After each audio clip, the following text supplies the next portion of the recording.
Chers téléspectateurs, nous vous disons bienvenue dans cette émission.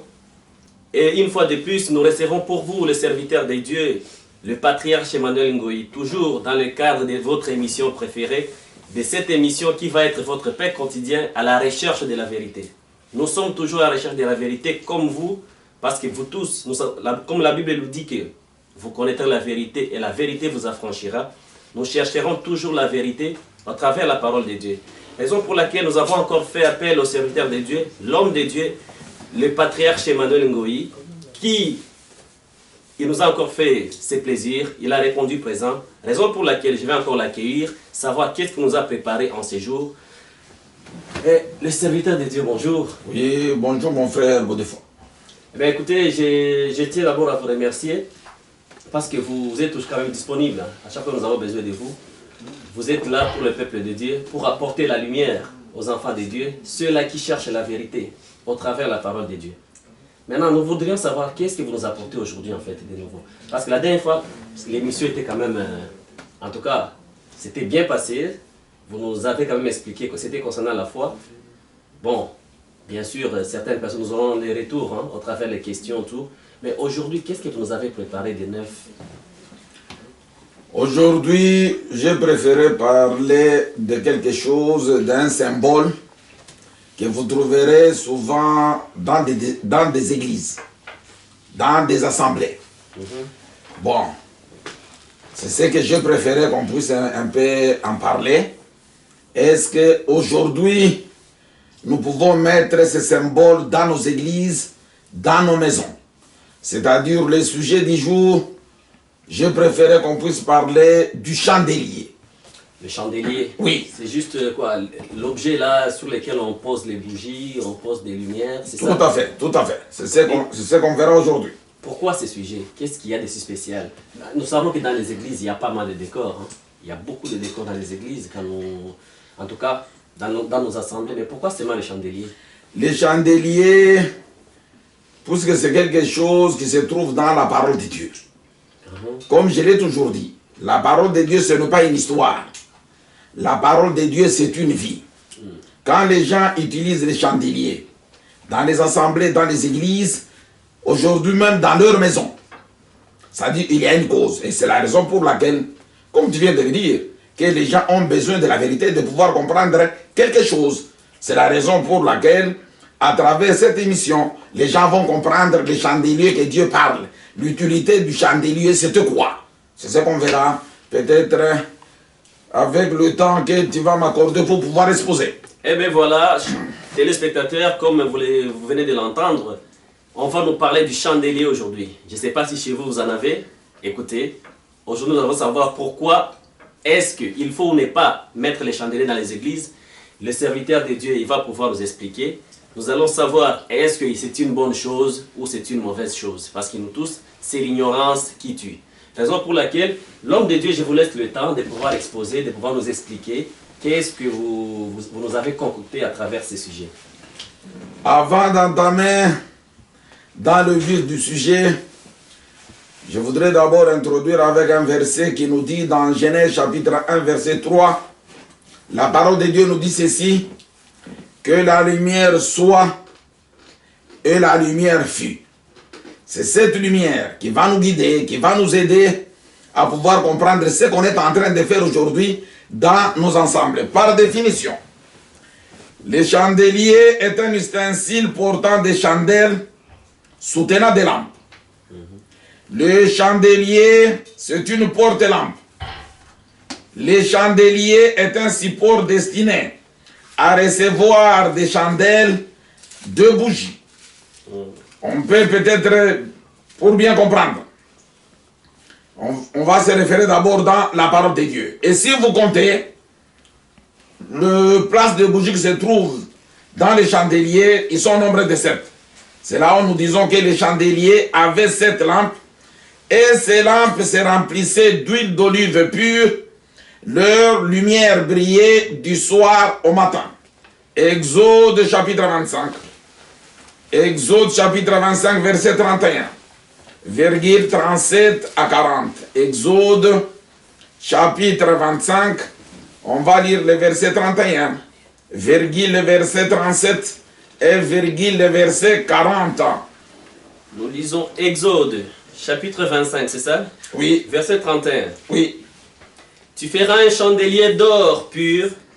Ces chandeliers sera fait d'or battu. Son pied, sa tige, ses calices, ses pommes et ses fleurs seront d'une même pièce. Virgule 37. J'ai dit 31,37 et virgule 40. 37. Voilà. Verset 37 dit ceci. Oui, Tu feras ces 7 lampes qui seront placées dessus, de manière à éclairer en face. Verset 40. Regarde et fais d'après le modèle qui t'est montré sur la montagne. ah, c'est-à-dire ce Dieu qui avait donné l'ordre à Moïse de pouvoir faire les chandeliers. On nous dit que les chandeliers, le souci de Dieu, il fallait qu'il y ait la lumière dans la maison de Dieu. Mais le problème du chandelier, puisque le chandelier devrait tout simplement éclairer celui qui est en face. C'est-à-dire celui qui est en face de vous devrait être éclairé par les chandeliers. C'est-à-dire, Et non celui qui est à côté ou derrière. non, celui qui n'est pas en face ne sera pas éclairé. Mais lorsque nous voyons les chandeliers clairs quand même, mais tout le monde profite de la lumière. C'est pas seulement celui qui est en face, mais en face de qui d'abord? Non, tu comprendras. C'est-à-dire, ce n'est pas pour rien que les chandeliers, c'était une porte-lampe qui devrait porter tout simplement 7 lampes. 7, pas plus. 7, pas plus. C'est-à-dire, s'il y a 7, le travail de 7, ça doit éclairer tout simplement celui qui est en face. Tout simplement. Si j'ai dit, ça doit éclairer celui qui est en face, Oui. c'est-à-dire, celui qui doit voir cette lumière, c'est seulement la personne qui est en face de vous. Si cette personne n'est pas en face de vous, cette personne ne peut jamais être éclairée. Sans vous interrompre, est-ce Oui. que les chandeliers, c'était pas parce que le fait que l'électricité n'existait pas encore, qu'on avait, pour mieux éclairer les gens, dans des temples, dans des synagogues, ils mettaient ces chandeliers-là, pour pouvoir éclairer le monde, pour pouvoir éclairer les gens. Parce qu'il n'y avait pas de lumière. C'était une façon traditionnelle d'éclairer. Non, C'était non. pas ça. C'est-à-dire depuis la création. Oui. Si tu as suivi le premier verset qu'on a lu, Dieu a dit que la lumière soit Oui. et la lumière fut. Oui. C'est-à-dire, il fallait que les gens soient éclairés par la lumière.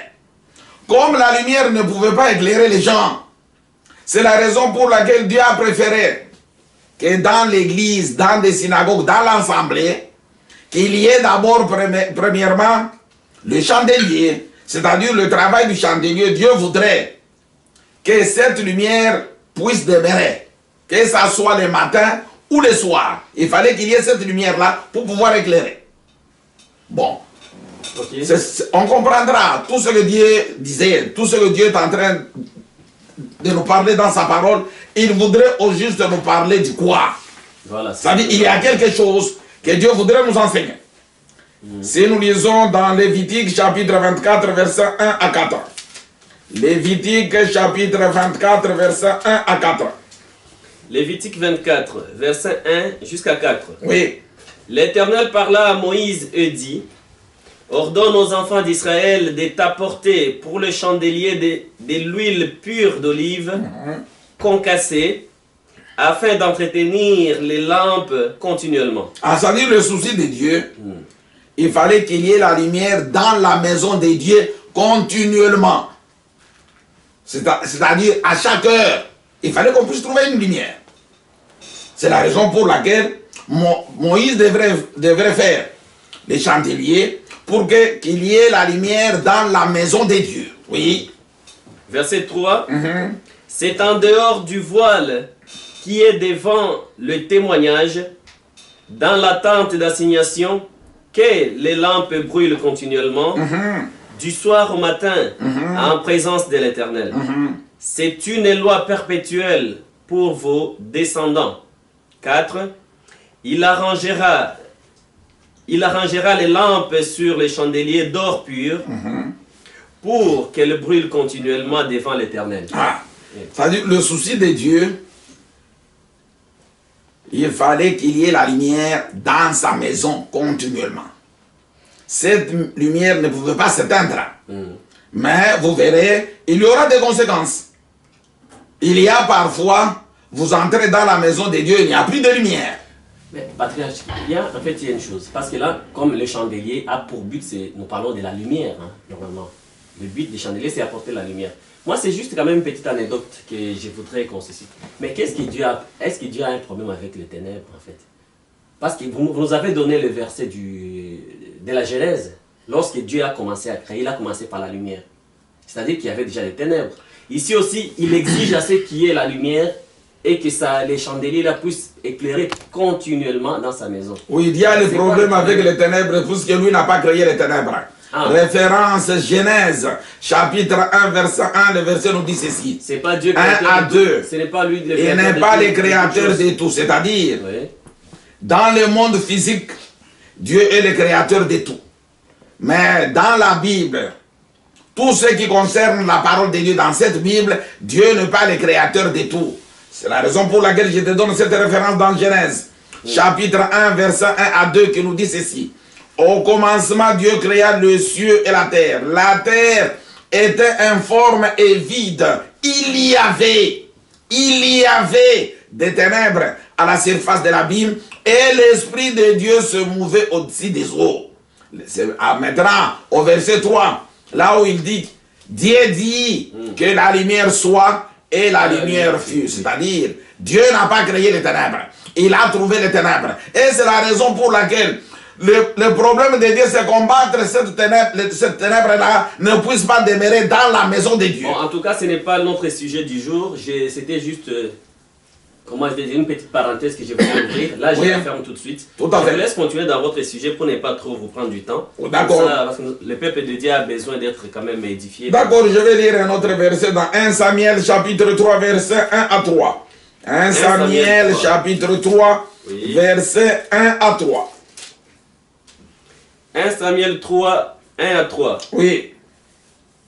Le jeune Samuel était au service de l'Éternel devant Élie. La parole de l'Éternel était rare en ces temps-là. Les visions n'étaient pas fréquentes. En ce même temps, Élie, qui commençait à avoir les yeux troubles et ne pouvait plus voir, était couché à sa place. 3. La lampe de Dieu n'était pas encore éteinte et Samuel était couché dans le temple de l'Éternel. On dit ceci, la grâce de Dieu, la grâce de lui qui était dans la maison de Dieu. Il avait cette grâce puisque la lampe de Dieu n'était pas encore éteinte. Or, le souci de Dieu de pouvoir mettre le chandelier dans sa maison, c'est pour que la lumière puisse rester continuellement. Il ne fallait pas qu'il y ait une coupure de lumière dans la maison de Dieu. Mais cette grâce, puisqu'on nous dit que Élie directement avait eu déjà des yeux troubles. Il ne voyait pas comme il se doit. Mais sa grâce, c'est puisque cette lumière existait encore. Le problème, c'est quoi? Puisqu'il y a parfois, vous pouvez aller dans la maison de Dieu, vous trouvez qu'il n'y a plus de lumière. Or, les soucis de Dieu, il fallait que cette lumière puisse éclairer du matin au soir. Mais il y a parfois, cette lumière ne pouvait pas éclairer. On peut encore peut-être lire un petit verset dans Proverbe chapitre 20, verset 20. Proverbe chapitre 20, verset 20. Puisque même aujourd'hui, c'est-à-dire tu peux faire l'erreur et directement on trouvera dans la maison de Dieu des ténèbres. Au lieu que les chandeliers s'allument pour pouvoir éclairer, mais il y aura des ténèbres. Si tu fais cette erreur-là, qui se trouve dans Proverbe chapitre 20, verset 20. Proverbe 20, 20. Oui. Si quelqu'un maudit son père et sa mère, sa lampe s'éteindra au milieu des ténèbres. Ah! Oui. Si tu fais l'erreur de maudire ton père et ta mère directement, tu vas vivre dans les ténèbres. Mais de toute façon, la lampe ne peut pas encore éclairer. Mais qui est cet enfant qui pourrait maudire son père? Mais nous savons très bien qu'il n'y a que des parents qui ont le pouvoir de maudire les enfants. Moi, je ne sais pas si quelque part vous avez déjà entendu parler d'un enfant qui a maudit ses parents. Mais parfois, Non, tu te rendras compte que chaque jour, les gens sont en train de maudire leur père. Ce qui est écrit parfois dans la Bible, à un moment donné, laisse un peu à désirer. Parce que comment un enfant peut maudire ses parents? Oui. À tous ceux qui l'ont reçu, à ceux qui croient à son nom, il les a donné le pouvoir de devenir enfants de Dieu. Oui, ça, lesquels sont nés, non de la volonté de la chair, ni de la volonté de l'homme, mais de la volonté de Dieu. Oui, ça dit le problème c'est quoi? Oui. Tu peux maudire ton père sans pour autant le savoir. C'est ça. Tu peux le maudire, ça dit tu te rendras compte que chaque jour, tout ce qui se fait aujourd'hui, dans toutes vos communautés, vous êtes en train de maudire votre père et votre mère sans le savoir. Et c'est la raison pour laquelle il y a des ténèbres dans cette maison-là. C'est la raison pour laquelle les soucis de Dieu, il fallait que dans la maison de Dieu, qu'il y ait toujours de la lumière. Puisque s'il n'y a pas de lumière, je donne un exemple. Quand il y avait les chandeliers dans la maison de Dieu, il y a un temps que Nebuchadnezzar avait envahi Israël. Il a pris même les chandeliers, tous les objets qui se trouvaient dans la maison de Dieu, il les a emportés. Tu vois l'erreur? Or, les chandeliers devraient rester dans la maison de Dieu éternellement. Mais en cas de guerre, Nebuchadnezzar est arrivé, il a repris. Il a pris tous les objets qui se trouvaient dans la maison de Dieu. Il a pris même les chandeliers, il est parti avec. Mais peut-être qu'il avait aussi besoin de la lumière, non? Ah, c'est là où, quand il a pris les chandeliers, c'est-à-dire que dans la maison, il y a eu maintenant des ténèbres, de l'obscurité. Mais il va éclairer ailleurs, dans une autre maison. Non, non, pas dans une autre maison. Puisque les chandeliers, son rôle, c'était d'éclairer dans la maison de Dieu. D'accord. Mais quand Nebuchadnezzar avait récupéré tous les objets, tu vois, il y a une erreur. C'est là où Dieu a regardé, non, il y a quelque chose qui ne va pas. On ne peut pas, un homme ne peut pas avoir le pouvoir de pouvoir récupérer les chandeliers de Dieu et que la maison de Dieu puisse rester dans l'obscurité. C'est là où Dieu devrait changer des choses. Si vous lisez tu peux lire dans Hébreux chapitre 9, verset 1 à 2. Hébreux chapitre 9, verset 1 à 2. Verset 9, 1 à 2. Oui. La première alliance avait aussi des ordonnances relatives au culte et le sanctuaire terrestre. Un tabernacle fut... Non, permettez. Oui. Peut-être pour bien comprendre. Oui. Ça, on va revenir sur ce verset. Tu peux un peu d'abord chercher le verset d'Esdras.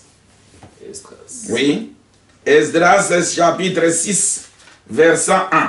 Disons d'abord Esdras, peut-être à partir d'Esdras, on peut complètement comprendre quelque chose sur ce que Dieu est en train de nous enseigner ou les éclairages qu'il voudrait nous donner. Si nous lisons dans... Oui, Esdras, oui. C'est complètement au début là-bas. Le livre d'Esdras, chapitre 6. Après le roi... tout à fait, après là-bas. Non. Vous rentrez un tout petit peu, oui, après, oui, là-bas. C'est chronique. Après chronique, oui, quelque part là-bas. Oui, il est là. Oui. Esdras, chapitre 6. Verset 5, oui. Esdras 6, 5. Oui. De plus, les ustensiles d'or et d'argent de la maison de Dieu que Nebuchadnezzar avait enlevé du temple de Jérusalem et transportés à Babylone seront rendus, transportés au temple de Jérusalem à la place où ils étaient. C'est-à-dire Nebuchadnezzar avait récupéré les ustensiles, les chandeliers, les tout. Il les avait enlevés dans la maison de Dieu. C'est-à-dire, dans la maison de Dieu, il n'y avait pas de lumière. C'est là où Dieu a remarqué, non, il y a quelque chose qui ne va pas.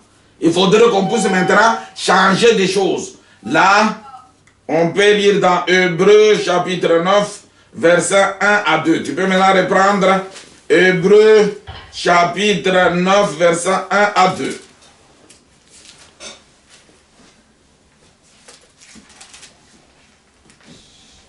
Nous lisons Hébreux 9, verset 1 à 2. Oui. La première alliance avait aussi des ordonnances relatives au culte. Ah, on nous dit que la première alliance avait aussi des ordonnances relatives au culte. Cette première, oui, tu peux continuer. Et le sanctuaire terrestre. Oui.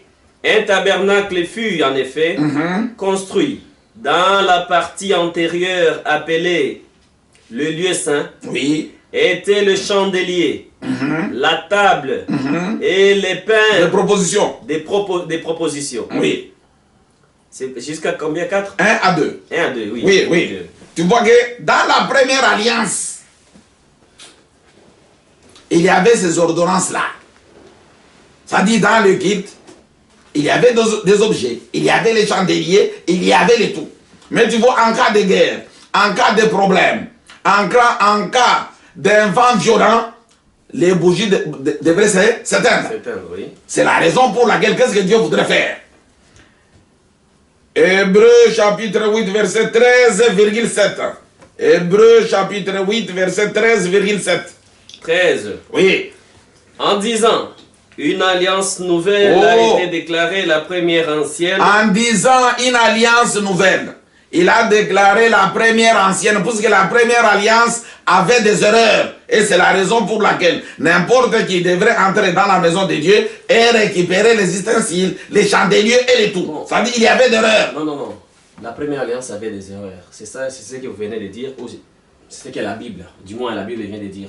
Mais lui-même, Jésus-Christ étant venu dans le monde, il a dit que non, ne pensez pas que je sois venu abolir. N'est-ce pas? Mais comment ça se fait que s'il y avait vraiment erreur, et il a laissé que cette erreur continue et se perpétue? Parce que jusqu'à aujourd'hui, nous avons encore l'Ancien Testament, hein, ou l'Ancienne Alliance. Et les gens continuent à lire ça aujourd'hui. Je vais répondre à cette question très très clairement. Termine d'abord, puisque tu as dit, je t'ai donné des versets à lire et je répondrai directement à ta question 13,7. Oui, oui. Là, je relis maintenant. Je lis d'abord le 13. 13 après le 7 et puis je répondrai à ta question.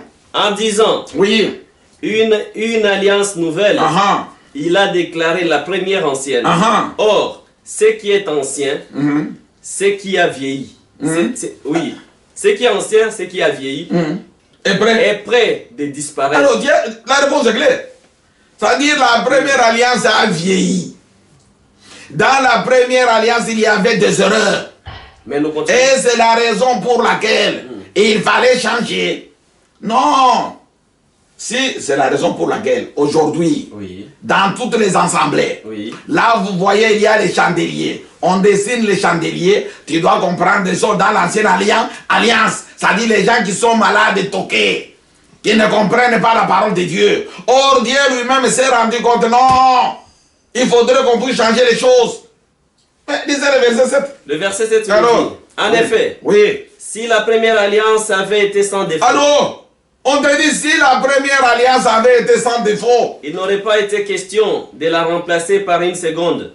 Mon frère, toi-même, tu as compris la réponse à ta question.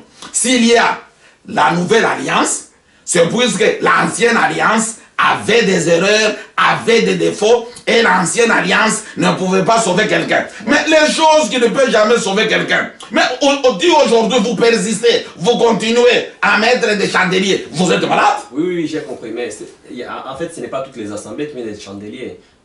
En fait, j'ai eu l'occasion de fréquenter certaines églises, certaines assemblées, mais eux, ils ne mettent pas des chandeliers. Donc ceux-là, quand même, ils ont compris. Alors, ils sont déjà dans la nouvelle alliance, alors? Non, on va comprendre. C'est là où peut-être tu te rendras compte. Ce n'est pas seulement puisque eux ne dessinent pas les chandeliers dans leur assemblée ou ils n'ont pas de chandeliers. Cela veut dire qu'ils sont dans la nouvelle alliance. Non.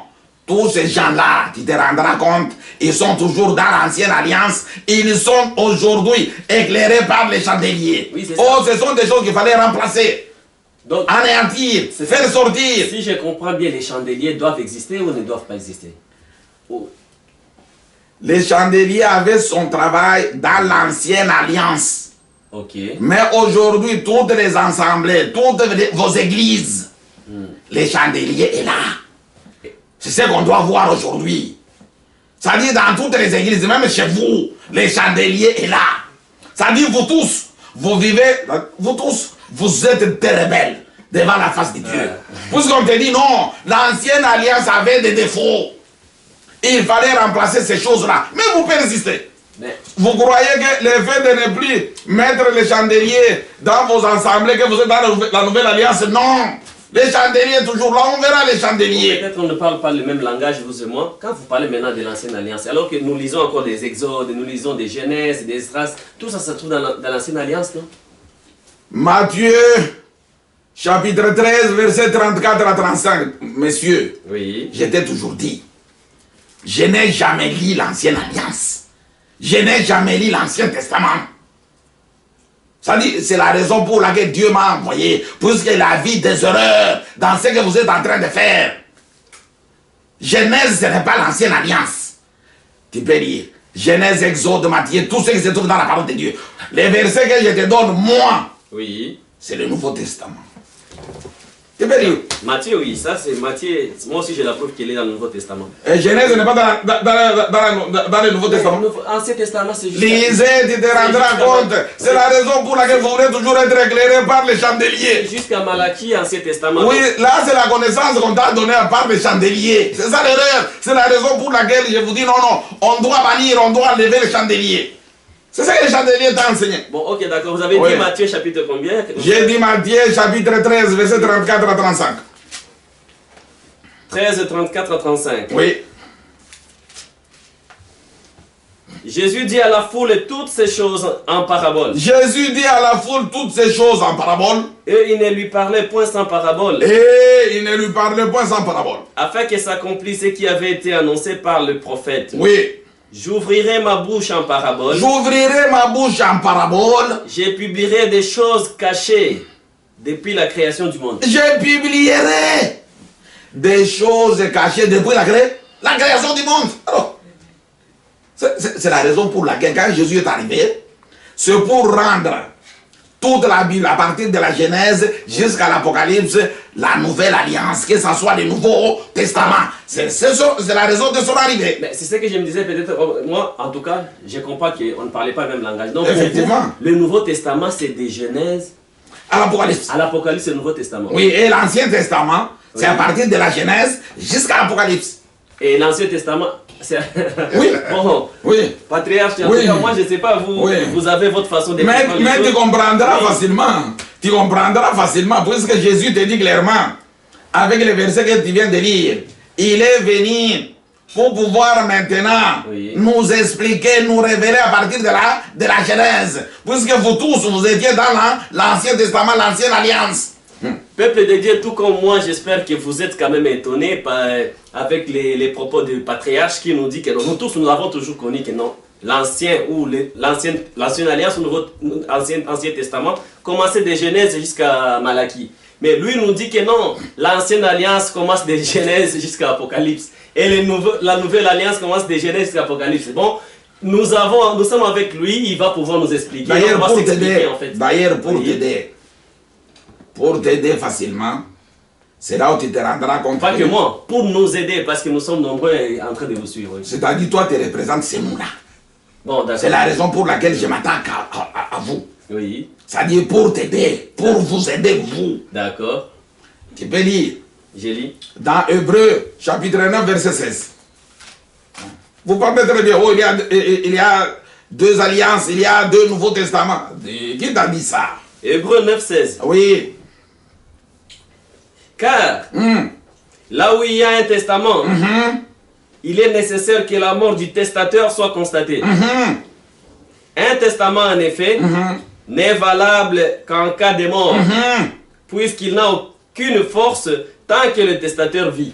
Va poser la question à ton pasteur, à ton docteur sans thèse, évangéliste sans évangile, prophète sans prophétie, Bon, d'accord. pasteur consacré par des sorciers. Puisque la Bible nous dit ceci, Oui, que oui. là où il y a un Là où il y a- testament, il est Oui. nécessaire que la mort du testateur soit constatée. Un testament, en effet, n'est valable qu'en cas de mort, puisqu'elle n'a aucune force tant que le testateur vit. Pose-lui seulement la question.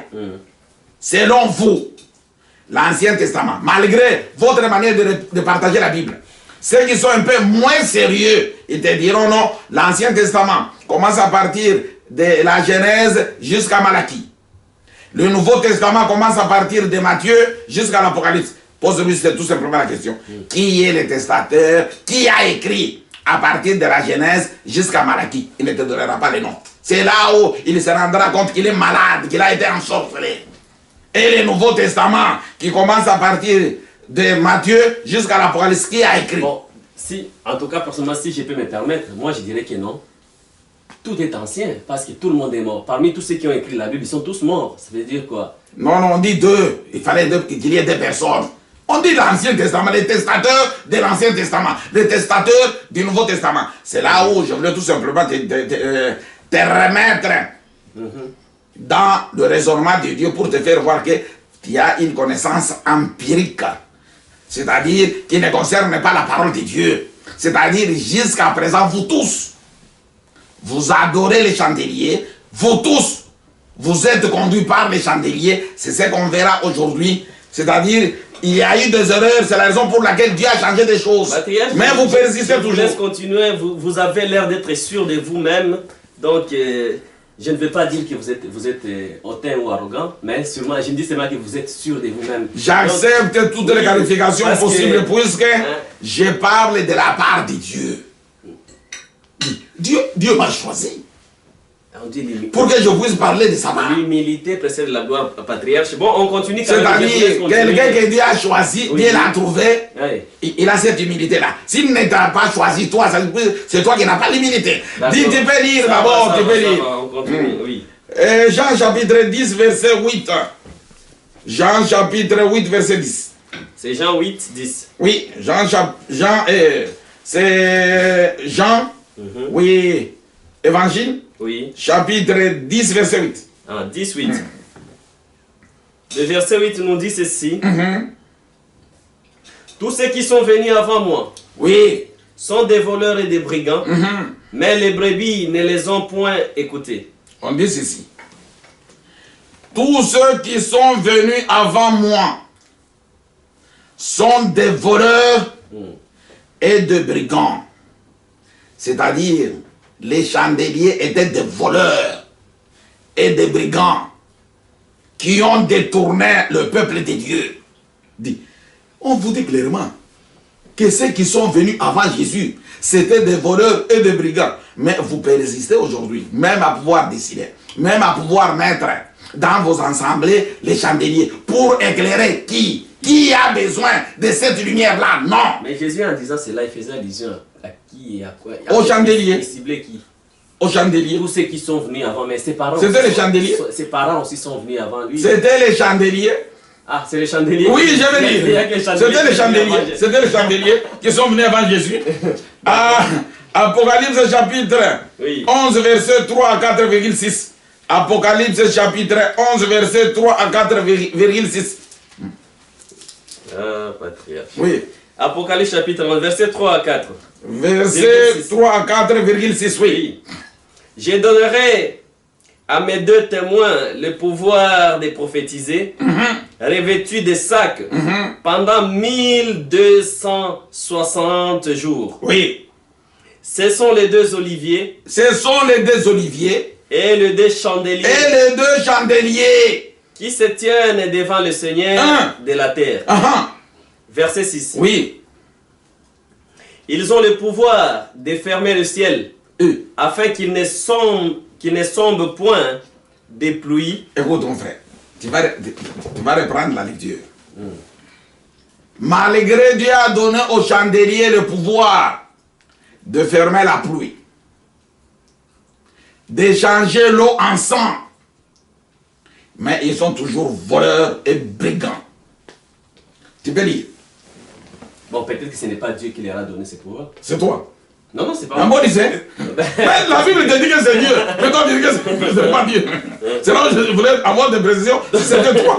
Alors. Bon, verset 6. Oui. Ils ont le pouvoir de fermer le ciel. Afin qu'il ne tombe point des pluies. Pendant les jours de leur prophétie. Et ils ont le pouvoir d'échanger les eaux en sang. Et de frapper la terre de toute espèce de plaies, chaque fois qu'ils se voudront, qu'ils le voudront. J'espère qu'ici, maintenant, tu as compris les chandeliers. Les chandeliers, c'est Moïse et Élie. C'est ça, les deux voleurs. C'est-à-dire Moïse et Élie sont ces deux voleurs-là. Tous ceux qui sont venus avant moi sont des voleurs et des brigands. C'est la raison pour laquelle, comme il y a eu beaucoup d'erreurs, que dans la maison de Dieu, il y a eu maintenant des ténèbres et de l'obscurité. C'est la raison pour laquelle Dieu a dit non, non, on doit changer des choses. Patriarche, excusez-moi, franchement je vous interromps encore parce que, oui, vous savez, en tout cas, le but de cette émission, c'est, comme le témoigne les noms, c'est à la recherche de la vérité. Parce que là, quand même, vous me laissez un peu dans le vent lorsque vous ciblez seulement Moïse et Élie. Avant que Jésus ne soit venu, mais beaucoup sont venus avant lui. Il y a eu pas mal de prophètes. Où est-ce que vous mettez les Isaïe, tous ces personnages-là qui sont passés avant Jésus? Pourquoi seulement Moïse et Élie? Les deux chandeliers là, vous faites référence à Moïse et Élie. Pourquoi les deux? Je vais t'ajouter d'autres personnes. Oui. Mais je voudrais te dire ceci. C'est-à-dire, parmi le grand prophète, dans la parole de Dieu, le plus grand, c'est Moïse. Et après Moïse, il y aura encore d'autres envoyés de Dieu que Dieu avait envoyés qui sont venus avec Jésus, qui sont venus devant Jésus. C'est là où la Bible te dit, tous ceux qui sont venus avant lui, c'était des voleurs et des brigands. Pourquoi? Puisque ces gens-là, leur lumière n'était pas éternelle. Ils éclairaient seulement les 7 ans. C'était une lumière éphémère. C'est la raison pour laquelle Dieu a changé les choses lui-même. Il a compris, non, non, ça ne va pas, il faudrait qu'on puisse changer les choses. Peut-être, en marchant petit à petit, tu te rendras compte. Hébreux chapitre 9, verset 8 à 10. Hébreux chapitre 9, verset 8 à 10. Verset 8 à 10. Oui. Le Saint-Esprit montrait par là que le chemin du lieu très saint n'était pas encore ouvert. Ah, les chemins du lieu très saint n'étaient pas encore ouverts. Pourquoi? Tant que le premier tabernacle subsistait. Ah! Quand il y a d'abord le premier tabernacle qui est là, les chandeliers, les peines de propositions, les tout, vous devez savoir que vous êtes dans les ténèbres. C'est-à-dire le lieu saint n'est pas encore ouvert. Continue, tu te rendras compte. 9. C'est une figure pour le temps actuel. On te dit que c'est une figure pour le temps actuel, même dans vos églises. Tout ce que vous faites aujourd'hui, vous êtes seulement éclairé par les chandeliers. C'est une figure pour le temps actuel, oui, où l'on présente des offrandes et des sacrifices qui ne peuvent rendre parfait sous le rapport de la conscience, celui qui rend ses cultes. C'est-à-dire, même les offrandes que vous offrez, ces offrandes-là ne peuvent jamais te purifier. Tu es conscient. Qu'est-ce que je donne à ces voleurs-là, ces bandits. Oh, on donnait l'offrande, c'est pour que l'homme soit purifié. Non, tu es conscient que c'est une perte que tu es en train de faire. Mais vous continuez, puisque vous persistez. C'est comme ça avec le cœur du diable que vous en avez. Mais tu n'as pas terminé le verset. Je n'ai pas terminé. Oui. 10. Et qui, avec des aliments, les boissons et les diverses ablutions, étaient des ordonnances charnelles. On te dit les chandeliers, c'était des ordonnances charnelles. Or, ce qui est charnel, c'est ce qui est diabolique. Oui. Imposé seulement jusqu'à une époque de réformation. Ah, c'est-à-dire, les gens devraient comprendre que vous êtes obligés, par la parole de Dieu, de quitter vos assemblées. Le temps est arrivé d'abandonner les chandeliers et de suivre la parole de Dieu. Puisque vous restez, vous êtes en train de pratiquer les choses charnelles et diaboliques. Puisque les chandeliers ne peuvent pas donner la vie à quelqu'un, non. Puisque cette lumière, c'est vraiment une lumière éphémère. Jean chapitre 5, verset 35. Puisque tu avais besoin toujours de chandeliers, oh, pourquoi tu cibles seulement les deux? Jean 5, verset 35. Jean chapitre 5, verset 35. Le 35 nous dit ceci. Oui. Jean était la lampe qui brûle et qui luit. Et vous avez voulu vous réjouir 1 heure à sa lumière. Écoute, la parole nous dit clairement maintenant La parole vient de citer un autre chandelier.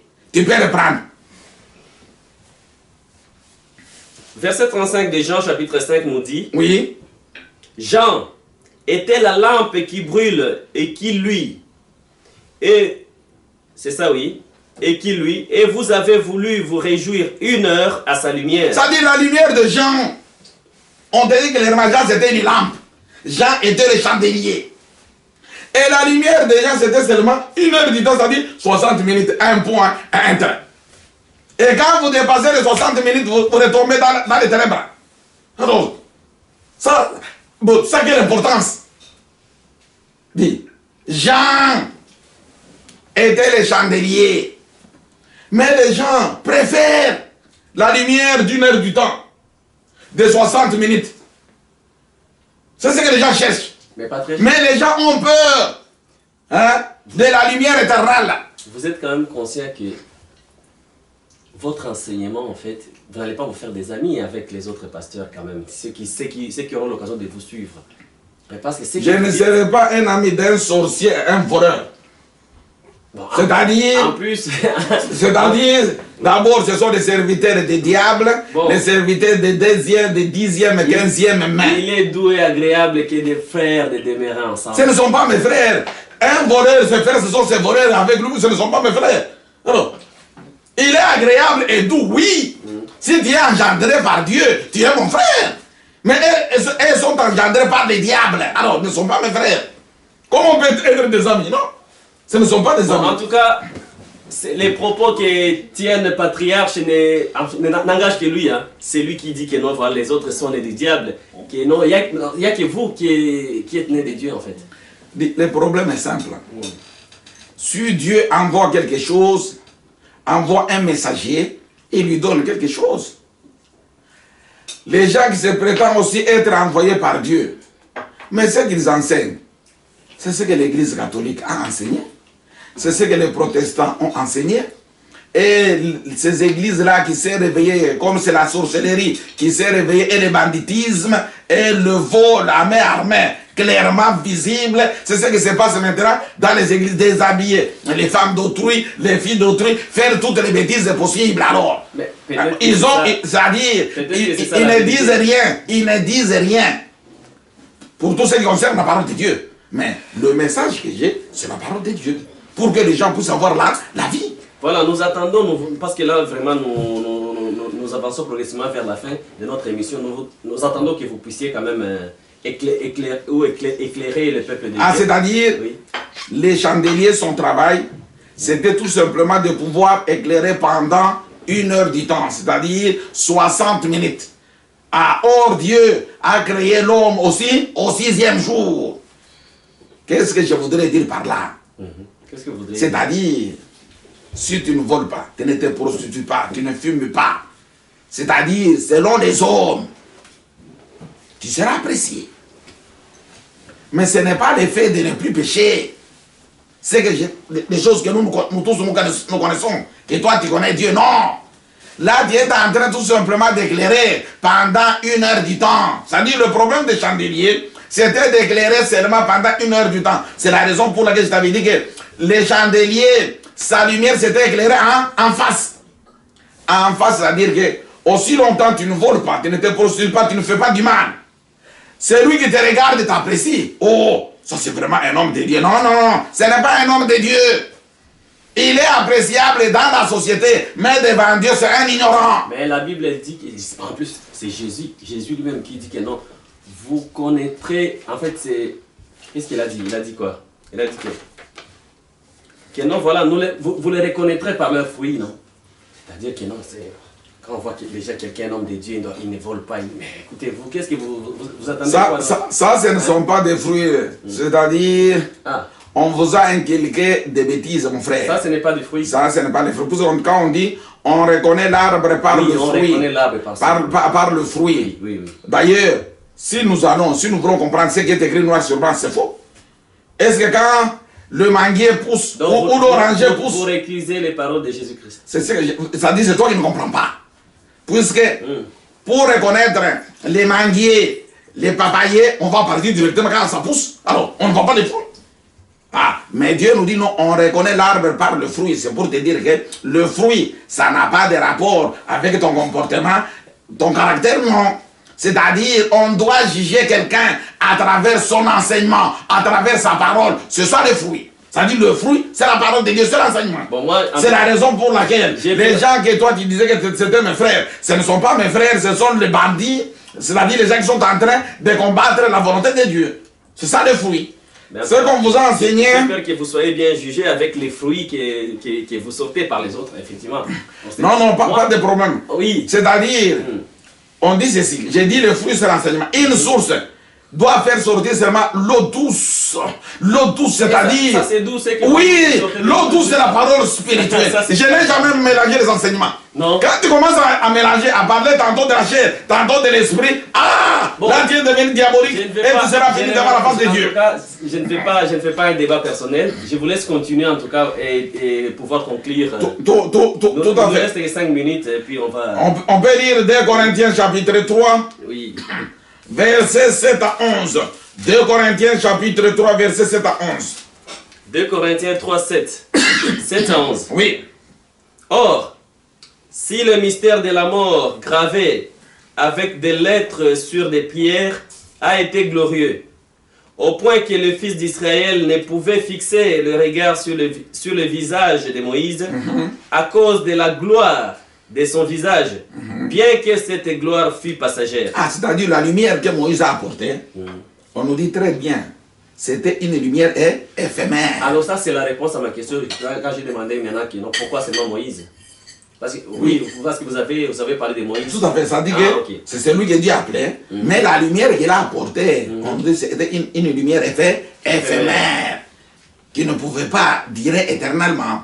C'est la raison pour laquelle Dieu a dit non, on doit stopper le problème des chandeliers pour qu'on puisse maintenant avoir une autre lumière. Et non pas une lumière qui doit durer tout simplement 1 heure du temps, 60 minutes et puis c'est fini. Non. Continue. Combien? Oui, c'était 7 à 11. Oui.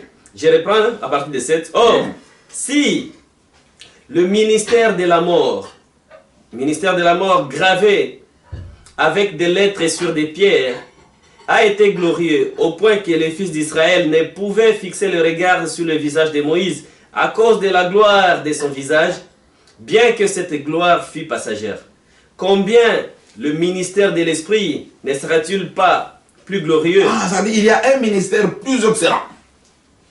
C'est ce ministère-là qui doit donner la vie aux gens, et non pas les chandeliers. On ne peut pas suivre les chandeliers. C'est-à-dire toute personne qui t'enseigne comment vivre avec ta femme, comment se comporter dans la société.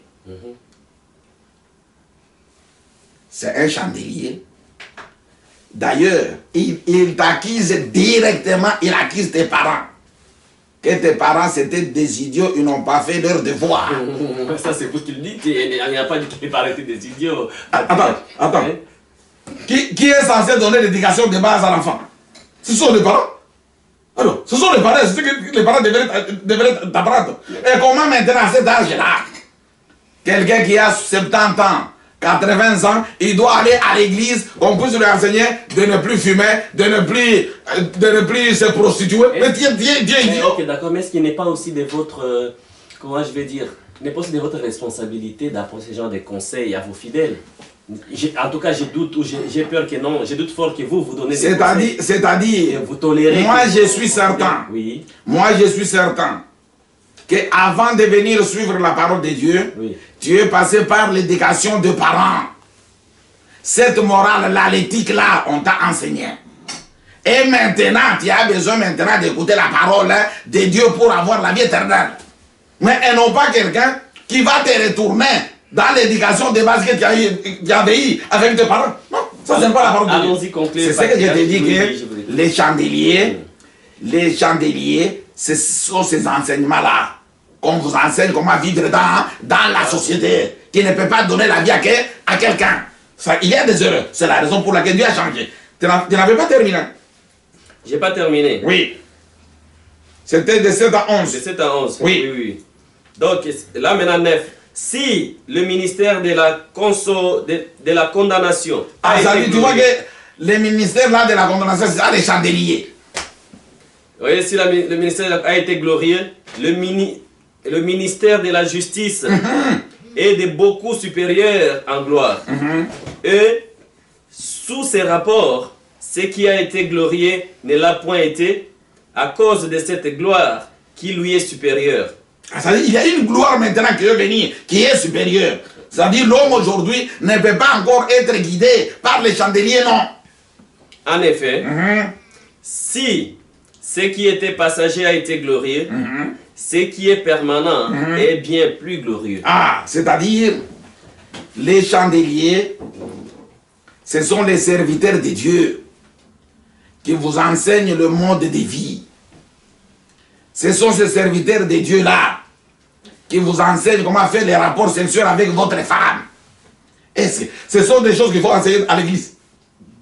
Mais il faudrait peut-être seulement être toqué, être malade. Et une telle personne, on appelle serviteur de Dieu. Ça, c'est jouer avec Dieu. Bon, peut-être que... Et la morale, elle est tout le monde. Peut-être que Dieu les a dotés de toutes ces compétences-là, hein, qui non, voilà, spirituellement, charnelles, il enseigne. D'ailleurs, au contraire, ces pasteurs-là devraient payer de l'argent aux femmes libres qui viennent vous enseigner ça. Ce sont des spécialistes à la matière. Écoutez d'abord, lui parle des choses que lui-même ne pratique même pas. Vous voulez qu'il fasse appel? Oui, ce sont des spécialistes qui devraient vous enseigner comment faire l'acte sexuel. Prostituer. Non, c'est comme ça. Ça, quand même, c'est indécent. Mais c'est leur domaine. C'est pour te dire que les chandeliers, aujourd'hui, les chandeliers n'ont pas son travail, son rôle dans l'église, dans la parole de Dieu. Tous ceux qui sont en train d'enseigner la morale, les choses physiques palpables, comment vivre dans la société, c'est ça les chandeliers. Ils n'ont pas leur place. Maintenant, on a besoin de la lumière et non pas de torches. Ésaïe chapitre 50, verset 11. Ésaïe chapitre 50, verset 11. Nous lisons Ésaïe 50. Oui, verset 11. Le verset 11 nous dit ceci. Oui. Voici, vous tous qui allumez en feu. Oui. Voici vous tous qui allumez un feu et qui êtes armés de torches. Allez au milieu de cette feu et de vos torches enflammées. C'est par la main que ces choses vous arriveront. Vous vous coucherez dans la douleur. Je donne un exemple pour que tu puisses comprendre le verset. Regarde, nous sommes pendant la journée, n'est-ce pas? Oui. Quelqu'un allume sa torche ou sa lampe et il commence à marcher pendant les jours. Qu'est-ce qu'on dirait de cette personne-là? Il est fou. Alors, mais c'est ce que vous faites, ils sont fous. Dis, aujourd'hui, les gens, le peuple de Dieu, ne peut pas être conduit par ces gens-là que vous appelez serviteurs de Dieu. Non, c'est de la folie. Ah, c'est-à-dire, écoute... Non, parce que vous... Attends, qu'est-ce que vous voulez dire? Parce que pour vous, la lumière est déjà là. Oui, la lumière est déjà là. La lumière est déjà là, mais tu prends quelqu'un, tu prends la torche, tu prends une lampe, tu allumes pendant les jours. Et tu marches avec ça. Mais tu es fou. Mais tu as répondu. C'est ce que vous faites. Ça dit cette assemblée-là que vous voyez dans des synagogues, dans des églises, dans des maisons rassemblées, tous sont des fous. Toi-même, tu es fou. Et celui qui t'enseigne, il est aussi un fou. Écoute, c'est-à-dire les chandeliers ne peuvent pas vous éclairer maintenant, puisque la lumière est déjà là. Quand même, vous êtes dans mon émission et vous me traitez de fou, ça quand même c'est pas normal. Écoutez. Je m'excuse beaucoup, puisque c'est toi qui représentais les serviteurs de Dieu. Non, moi je ne suis pas là pour les serviteurs de Dieu. Moi en tout cas, je suis l'envoyé des enfants de Dieu qui sont dans les ténèbres, qui cherchent la vérité. Parce que notre émission, c'est à la recherche de la vérité. Ok. Mais c'est lui qui a répondu que quand quelqu'un prend sa torche ou la lampe pendant la journée, il est fou. C'est toi-même qui avait donné cette réponse. Moi, j'ai tout simplement confirmé. Non, j'ai confirmé. C'est ce que vous êtes en train de faire aujourd'hui. C'est-à-dire aujourd'hui, les hommes honnêtes qui ont un cerveau. La lumière d'abord. Qui est la lumière? On verra la lumière qui est déjà là. On verra la lumière. Ne vous en faites pas, on verra la lumière. C'est-à-dire qu'on ne peut pas être conduit pour le moment par des torches. Tu as très bien compris. au évangéliste international, au frère tel, au pasteur, au apôtre, au prophète, au docteur sans thèse, ce sont des torches. C'est-à-dire, la lumière est déjà là. Les torches ne peuvent pas faire un travail. On entend savoir qui est la lumière, comme ça, peut-être que le peuple de Dieu va pouvoir chercher cette lumière-là. Oui, Apocalypse chapitre 18, verset 23. Apocalypse chapitre 18, verset 23. Apocalypse 18, 23. Oui. La lumière de la lampe ne brillera plus chez toi. Alors, on dit ceci, non. La lumière de la lampe n'a plus d'importance chez toi. Tu ne peux jamais être conduit par la lumière de la lampe, par les chandeliers, non. Le temps du chandelier est déjà dépassé. On n'en a pas besoin. Partout vous trouvez des chandeliers, c'est-à-dire ils sont dans l'ancienne alliance. C'est-à-dire ils ne sont pas normaux. Pendant cette période, tous ceux qui ont des chandeliers, ce sont des fous. Puisque la lumière est déjà là. On doit voir maintenant cette lumière que nous tous nous sommes obligés de suivre pour être éclairés. Puisque, on comprendra, ne t'en fais pas. Je ne sais pas si tu as terminé. Je n'ai pas terminé. Oui. La lumière de la lampe ne brillera plus chez toi. Et la voix de l'époux et de l'épouse ne sera plus entendue chez toi. Parce que tes marchands, oui, tes marchands étaient les grands de la terre, parce que toutes les nations ont été séduites par les enchantements. C'est-à-dire, tu vois que les enchantements, c'est la sorcellerie. C'est-à-dire que ces gens-là sont ensorcelés. Et ces serviteurs de Dieu, ce sont des grands commerçants. Ils sont venus pour pouvoir vous voler, vous dérober. Et c'est la raison pour laquelle ils vous respectent. Même en parlant, bonjour ma soeur, comment ça va? Parce qu'ils voudraient te voler. Ça, c'est, il est en train de te flatter. C'est la douceur du Saint-Esprit. Oui, la douceur du vol, oui, que vous appelez du Saint-Esprit. C'est parmi les fruits de l'Esprit, patriarche, vous le savez très bien, vous savez mieux que moi, hein, que la douceur, ça fait partie des fruits de l'Esprit. Oui, je vous laisse continuer, comme ça on va... Je ne sais pas l'Esprit que toi tu parles. Oui. Puisque quelqu'un ne peut pas avoir le Saint-Esprit et avoir un fruit. Le Saint-Esprit a tous les 9 fruits. Hein? Ça, c'est du vol. C'est la raison pour laquelle on est en train de te caresser et il va te voler. Et le lendemain, tu me diras que non, je suis fatigué avec les serviteurs de Dieu. Oui, ce n'était pas les serviteurs de Dieu, c'est puisque toi, tu étais fou, tu étais malade, tu n'étais pas... Tu n'as pas voulu suivre la parole de Dieu. D'accord, patriarche, on va continuer. Jean chapitre 8, verset 12. Puisque tu as demandé maintenant la lumière, c'est quoi? Jean 8, 12. Oui.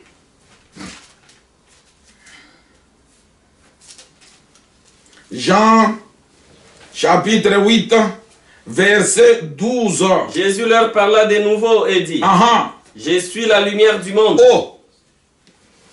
Jésus leur parla de nouveau et dit, je suis la lumière du monde, oui. Je suis la lumière du monde. Celui qui me suit ne marchera pas dans les ténèbres, mais il aura la lumière de la vie. Jésus n'est pas une torche, Jésus n'est pas une lampe, non. Puisque la lampe peut s'éteindre. La lumière de la torche va s'éteindre. Bon, non. Mais Jésus dit non. Patriarche, Jésus, c'est lui, il se prétend être la lumière du monde. Nous savons très bien parmi les lumières, en tout cas des luminaires, ceux qui nous produisent la lumière, il y a le soleil. S'il est la lumière du monde, je ne sais pas, il est le soleil ou bien il est la lune. Il est les étoiles, il est quoi? Et puis, s'il est la lumière du monde, mais comment... Parce que parfois, s'il est le soleil c'est à un moment donné disparaît, non? Et les ténèbres arrivent. Mais est-ce que Jésus, il peut disparaître encore et laisser la place aux ténèbres? Tu as posé une très belle question que je vais te répondre sans problème. Le monde qu'il parle au juste, c'est quoi? Si vous lisez Ésaïe chapitre 66, versets 1 à 2, tu peux lire pour répondre à ta question. Ésaïe 66. C'est là où tu comprendras le monde qu'il parle, oui. Ésaïe chapitre 66, versets 1 à 2. Ainsi parle l'Éternel. Ainsi parle l'Éternel. Le ciel est mon trône. Le ciel est mon trône. Et la terre mon marchepied. Et la terre mon marchepied. Quelle maison pourriez-vous me bâtir? Et quel lieu me donneriez-vous pour demeure? Ah, tu vois le monde qu'il parle. C'est là où il habite au ciel et ses pieds se trouvent sur la terre. C'est-à-dire, la terre que toi tu me parles, le monde que toi tu me parles du monde physique. Non. Puisque dans le monde physique, tu ne verras pas sur la terre les pieds de Dieu, de Jésus, non. Bon, en tout cas, c'est dans ce monde en lui. Ça tombe bien parce que cette question-là, je l'ai toujours eu dans mon cœur, je l'ai toujours, en tout cas dans mes pensées. Quand, c'est vrai, il m'est déjà arrivé à lire ces passages. J'ai essayé quand même de poser des questions, mais où se trouvaient les mondes et les pieds de Dieu sur terre? Curieusement, je n'ai jamais eu une réponse vraiment convaincante par rapport, en tout cas, de la part des serviteurs de Dieu. Tu as la grâce d'être à côté de moi et de me rencontrer. Aujourd'hui, je vais maintenant répondre clairement. C'est-à-dire quoi? Même si vous regardez en haut, vous ne verrez pas le ciel. Tu vois, notre vue est limitée. Mais la terre est visible. C'est-à-dire quoi? Même quand tu discutes avec moi sur la parole de Dieu, mais la parole de Dieu n'est pas écrite sur ma figure, non.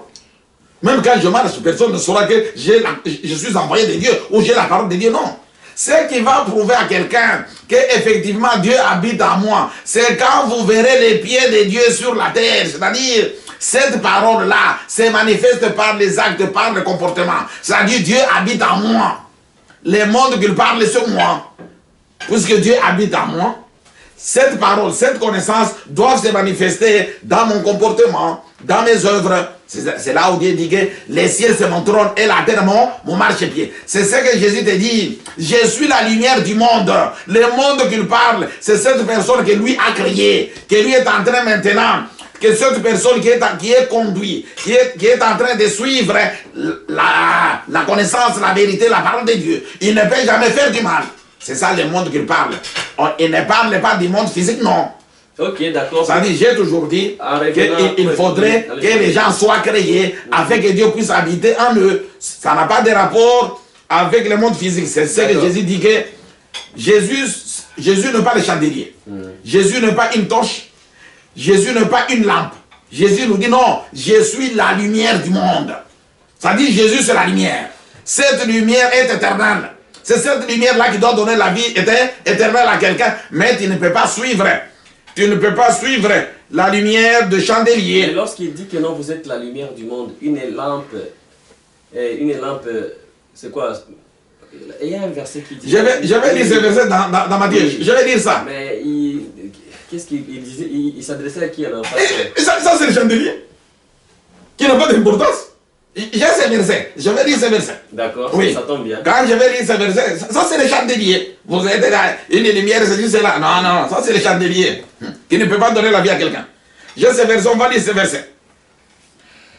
Jérémie, chapitre 4, verset 22 à 25. Bon. Jérémie 4, 22 à 25. Nous avons même dépassé notre temps, là, patriarche. On va déjà penser à non, si vous me donnez 15 minutes, c'est mieux que je puisse terminer une fois pour toutes. 15 minutes. Oui, pour que je puisse terminer une fois pour toutes. Jérémie chapitre 4. Verset 22 à 25. 22. Oui. Certainement. C'est ça? Oui. Jérémie chapitre 4, verset 22 à 25. Certainement mon peuple est fou. Certainement mon peuple est fou. Il ne me connaît pas. C'est-à-dire, si tu es éclairé par une torche, par une bougie, tu es un fou. Parce que tu ne connais pas Dieu. Dis, pourquoi vous pouvez résister jusqu'à présent? Mais la lumière est là. Mais vous voulez être conduit par des torches, par des bougies. Non. Mais vous êtes fous. Là maintenant, nous sommes un peu là, nous sommes entre les marteaux maintenant et l'enclume, moi et mes téléspectateurs. Parce que, oui, mais ces serviteurs de Dieu là qui vous traitez des chandeliers, ceux-là, ils disent que non, ils ont Jésus, non? Ils lisent toujours ces Bibles, ces versets. Ils savent que non, c'est Jésus la lumière du monde.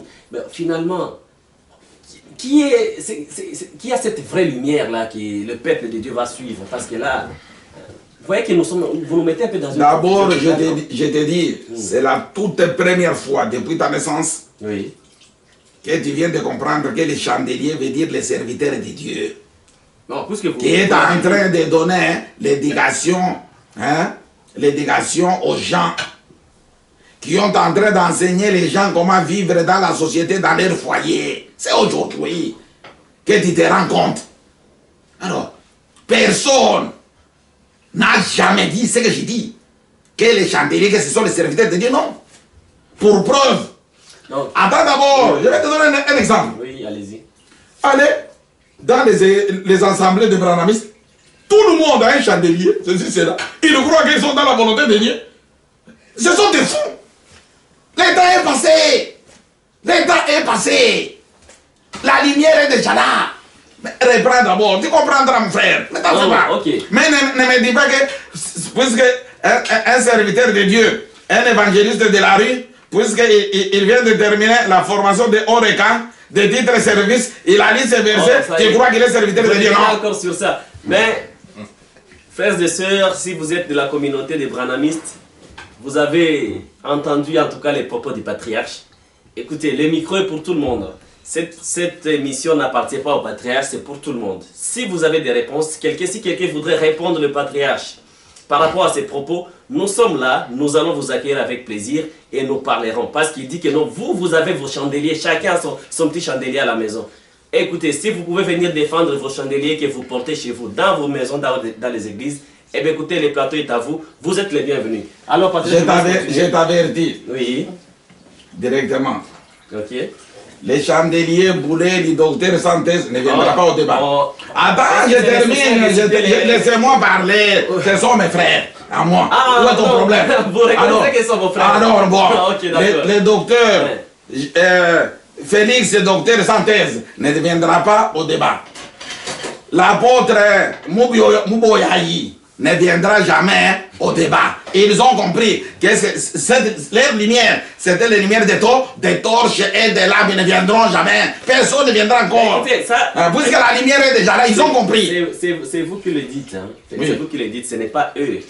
Donc il faut parler pour eux-mêmes. À la prochaine. Écoute, à la prochaine. C'était un message que je voudrais passer. À la prochaine.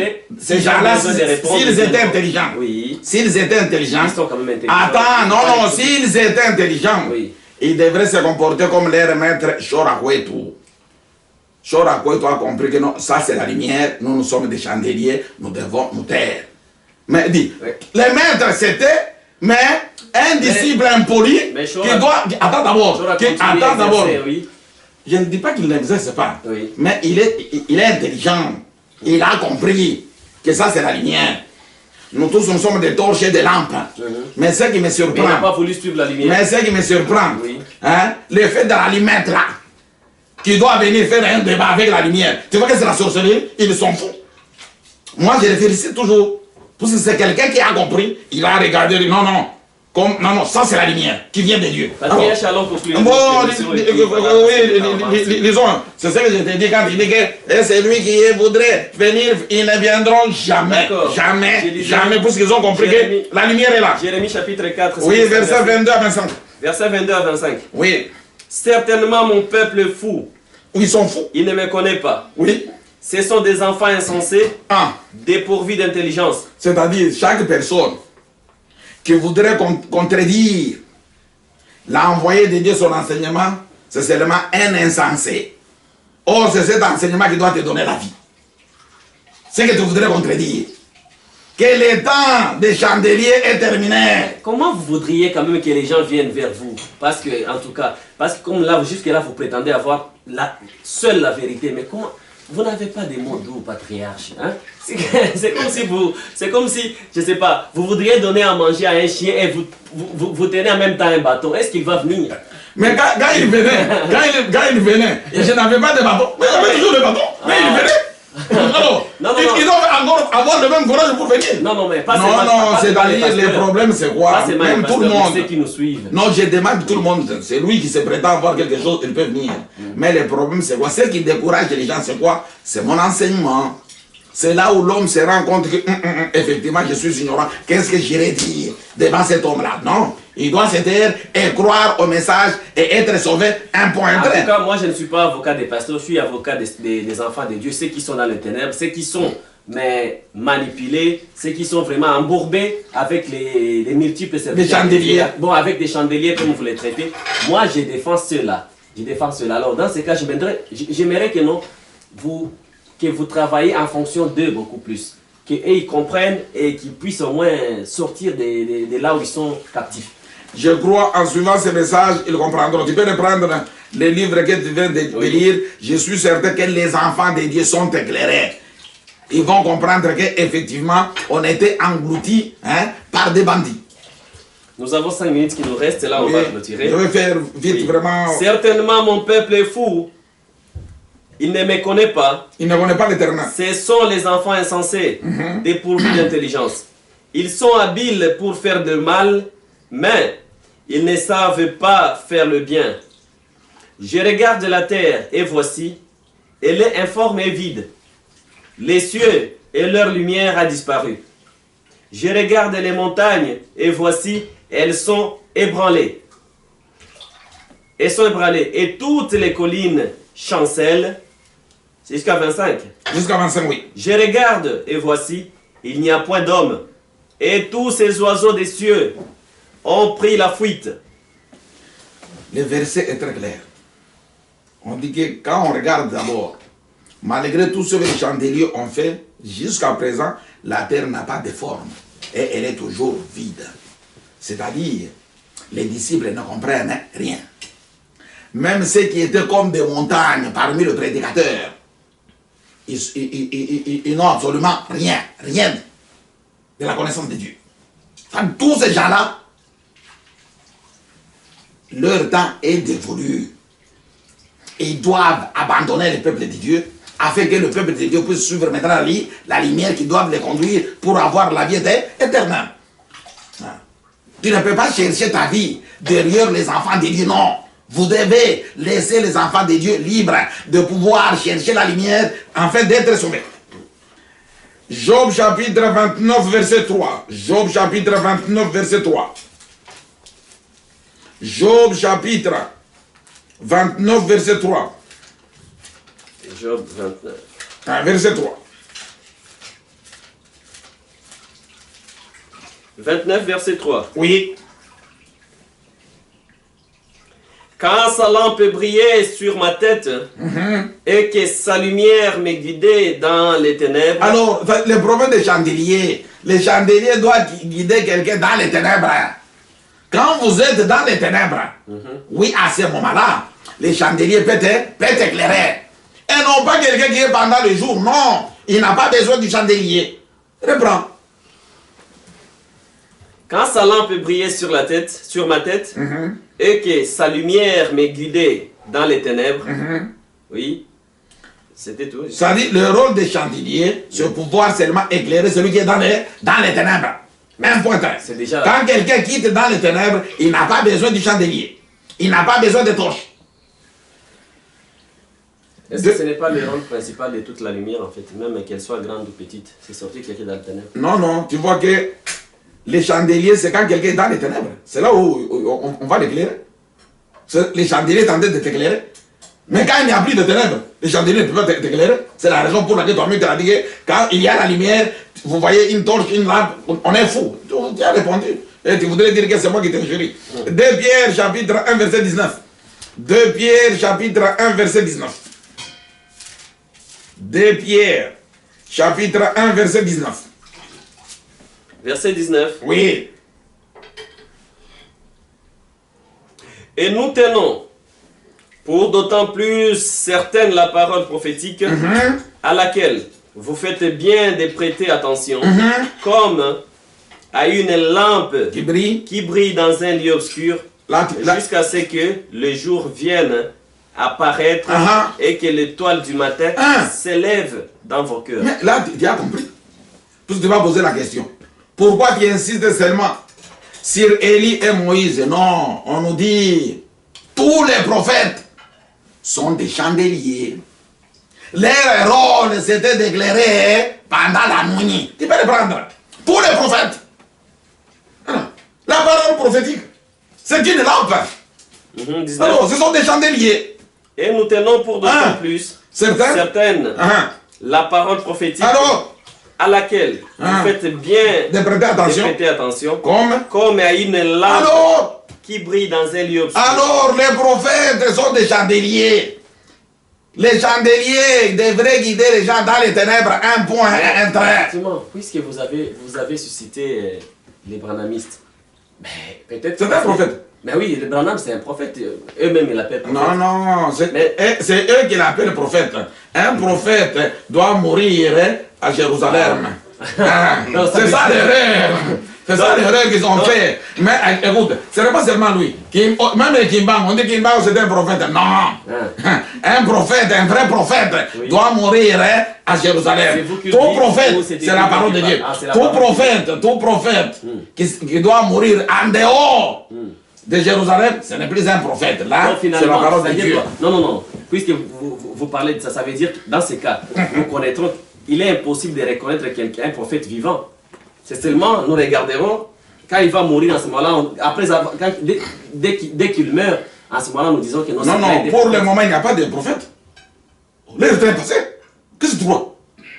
J'insiste, je l'ai dit, que maintenant c'est la lumière. Quand quelqu'un aujourd'hui te dit il est prophète, c'est un sorcier. Leur temps est dévolu. Un don de prophétie ne fait pas de toi un prophète. Ça dit, quand il y a les dons de prophétie, c'est lui qui donne ces dons-là de prophétie, c'est l'Esprit de Dieu. Et pour prouver effectivement que ces dons viennent de Dieu, les prophètes parlera des choses de Dieu et non pas les choses du monde. Et non pas les problèmes de ton oncle, ta femme, ta tante, non. Parce ça c'est un sorcier. Oui, clôturons, parce que là nous avons quand même largement dépassé notre temps. Hébreux chapitre 1, verset 1 à 6. Hébreux chapitre 1, verset 1 à 6. On fait déjà, depuis on a commencé à nous faire les signes là parce que... Bon, vraiment, je donne 4 versets et puis nous arrêtons. Hébreux chapitre 1, verset 1 à 6. Hébreux chapitre 1. Verset 1 à 6. Après avoir autrefois, suivez, c'est très important. À plusieurs reprises et de plusieurs manières, parlé à vos pères et à nos pères par des prophètes. Écoute, après avoir et de plusieurs reprises parlé à nos pères par les prophètes, oui. Dieu, dans ces derniers temps, nous a parlé par le Fils. Alors, c'est-à-dire le temps des prophètes sont partis et c'est fini. Les chandeliers ne peuvent pas travailler maintenant, non. Leur temps est dévolu. Alors, Dieu, dans ce dernier temps, nous a parlé par le Fils. Alors, maintenant, c'est nous qui parlons, c'est le Fils. Qu'il a établi héritier de toutes choses. Oui. Par lequel il a aussi créé le monde. Alors. Et qui étant le reflet de sa gloire et l'empreinte de sa personne. Oui. Et soutenant toutes choses par sa parole puissante, a fait la purification des péchés et s'est assis à la droite de sa majesté divine dans les lieux très hauts. Je continue. Jusqu'à 6. Devenu d'autant supérieur aux anges. Et le Fils est supérieur aux anges. C'est celui maintenant qui doit parler. Les prophètes doivent se taire. La lumière de la lampe n'a plus son travail. Présentement, c'est fini. Oui. Devenu autant supérieur aux anges. Oui. Qu'il a hérité d'un nom plus excellent que le leur.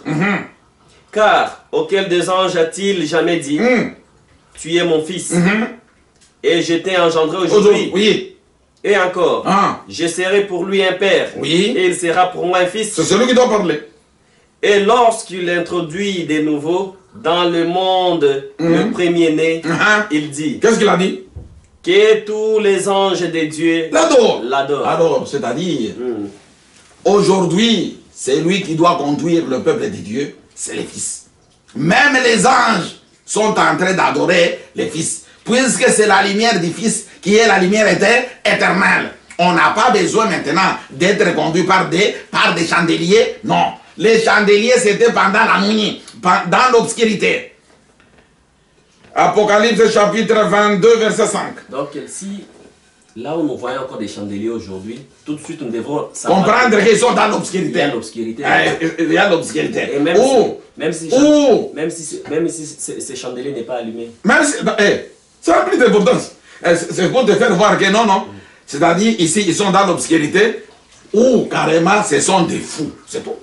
Des insensés, c'est tout. C'est ce que tu dois comprendre. Partout là où il y a des chandeliers, tu dois comprendre que ce sont des insensés, ce sont des fous. C'est tout. C'est ce que tu dois comprendre. D'accord, patriarche, on continue. Oui. Apocalypse chapitre 22, verset 5. Apocalypse chapitre 22, verset 5. Verset 5. Oui. Il n'y aura plus de nuit. On dit, la nuit n'est plus. On n'a plus besoin de chandeliers.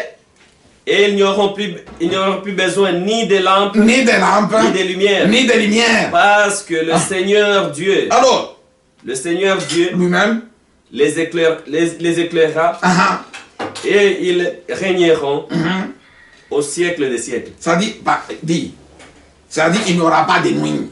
Comme il n'y aura pas de nuit, c'est lui qui doit nous éclairer, c'est le Seigneur lui-même. Puisque pourquoi les chandeliers devraient éclairer? Puisque un jour est égal à 24 heures. Mais quand la lumière est arrivée, un jour n'est pas égal à 24 heures. Un jour est égal à 12 heures. La lumière sur la lumière. On n'a plus besoin des torches ni des lampes. Jean chapitre 11, verset 9. Jean chapitre 11, verset 9. On n'a plus besoin. On n'a plus besoin des chandeliers. Les chandeliers, c'est quand un jour est égal à 24 heures. Or, un jour qui est égal à 24 heures, qui est égal à 6, là, le chandelier peut travailler. Mais si quand 6 n'est plus... Bon, patriarche, les calculs là, que vous faites, là, parfois, c'est un peu compliqué. En tout cas, ça ne vient que de vous-même. Hein. Les calculs, là, un jour est égal à 6, 24 égal à 6. Franchement, moi, je ne comprends pas. Je ne sais pas si les enfants... Psaume, chapitre 90. Bon, je dois lire Psaume 92. Apprends-nous à bien compter nos jours. Eh bien, apprenez-nous à compter. Allez, venez. C'est la raison pour laquelle on vous invite de venir apprendre. C'est là où tu comprendras les calculs. Ça, c'est vrai. Tu as raison. Ah, donc d'accord. Si on venait chez vous, tous ces calculs-là... Donc... on va t'apprendre. Oui. Dieu nous parle par des lettres et Dieu nous parle par des chiffres. C'est ça. Ça dit chez vous, un jour est égal à 24 heures. Là, c'était la période des chandeliers, des torches. Non, attention, dans nos églises aussi, on nous enseigne les calculs. Dans vos églises. Oui, 1 plus 1 égale 1. Tout le monde le sait. Pendant le mariage, on le dit. Pas de problème. 1 plus 2 égale à combien dans vos églises? Ah ben... Ah là, tu n'auras pas de réponse, c'est fini. Ça dit votre calcul, c'est seulement 1 plus 1 qui est égal à 1. Jusque-là, on a déjà... Non, c'est juste ce genre de calcul. Bon, c'était juste une parenthèse. Non, je voudrais t'aider. Et quand la femme meurt, 1 plus 1 égale à combien? Bon, continue. Bon, ok, Jean chapitre 11, vous avez dit? Oui. Verset 9. 9. Oui. Jésus répondit, n'y a-t-il pas 12 heures au jour? Ah, ça veut dire pour Jésus, quand Jésus est la lumière, un jour égale à 12 heures. Ça veut dire, là, il n'y a pas de ténèbres. Est-ce que ce n'est pas le fait que Jésus n'avait pas étudié qui donne ça? Parce que le jour, c'est 24 heures.